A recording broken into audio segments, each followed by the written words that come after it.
NBC News correspondent Sam Brock joins us now from Asheville with the very latest. Sam, let's talk more about President Biden's visit. Monica touched on it a moment ago, but what else did we hear from him while he was on the ground in North Carolina?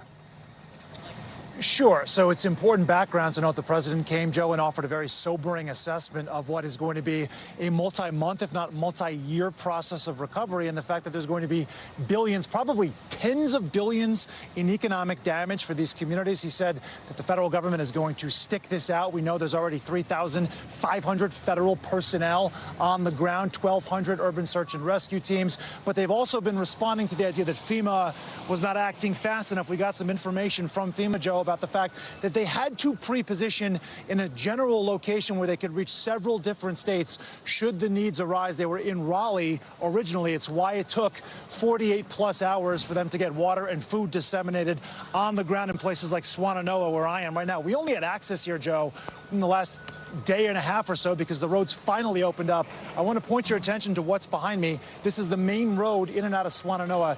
This is a giant gaping hole that basically takes up about a half a block. This thing goes probably 10 to 12 feet deep. The road just buckled from within.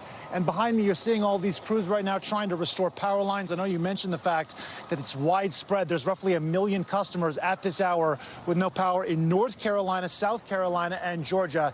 The scale is unbelievable. Residents here are being told that they may have power. Most people will by Friday, at least in this part of western North Carolina. That's if they can get the infrastructure actually rebuilt again, though. That's not everybody, Joe. So running water, another major crisis on the ground. Officials would not even venture to give a projection as to how long it would take to get residents here running water back again. It could be weeks, it could be months. Some people worried it could be as long as 6 months. So the Biden administration needs to certainly work through all of these different multi-layered crises that are happening simultaneously. The president trying to give his voice to the fact that they will do that, and please be patient. Sam, in addition to just the incredible images you're seeing there, I know you are hearing harrowing stories from people. Talk about some of the things you are hearing.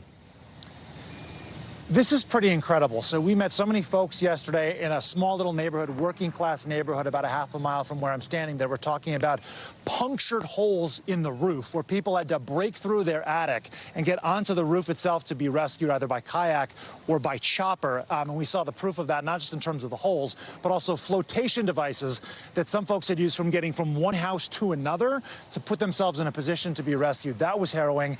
Talked to another gentleman, his name is Charles Muse, who was going through his house. Everything is caked in mud. We're talking about feet of mud. He was just trying to salvage things that were either very important in terms of having a social security card or a birth certificate or family items that meant a lot to him personally. Here's a portion of our conversation yesterday and why these mementos are so important. Take a listen. We have no running water.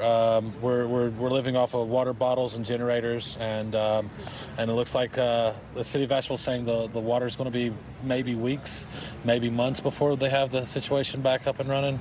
Everybody's helping now, but the real battle starts in about 6 weeks when the paperwork's done and we start to rebuild. That's when we're going to need the most help here. It's such a good point, Joe. We're in a part of the country where there's a lot of second properties for folks. You know, in the Blue Ridge Mountains, there's not a lot of available inventory in the Asheville area. Now you're talking about all these working class people that have been totally displaced without the housing inventory to support it. Where are they going to live in the short to medium term as they're rebuilding their homes? Just one of the many issues right now facing local officials. So, such an important point because so many are going to have to now make a long commute to get in and out of the area day after day after day. I mean, Sam, we're just about a week into this disaster. As that man Charles mentioned, this is going to be months, years of recovery. But just right now, beyond the housing, what are the greatest needs? Let me run you through a few of the others. Cellular connectivity.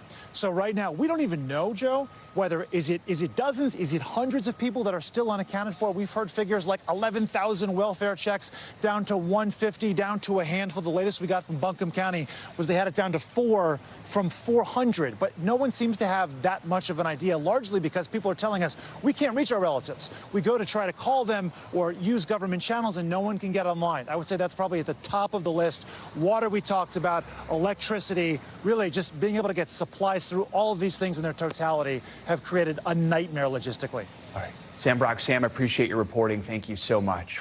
Thanks for watching. Stay updated about breaking news and top stories on the NBC News app or follow us on social media.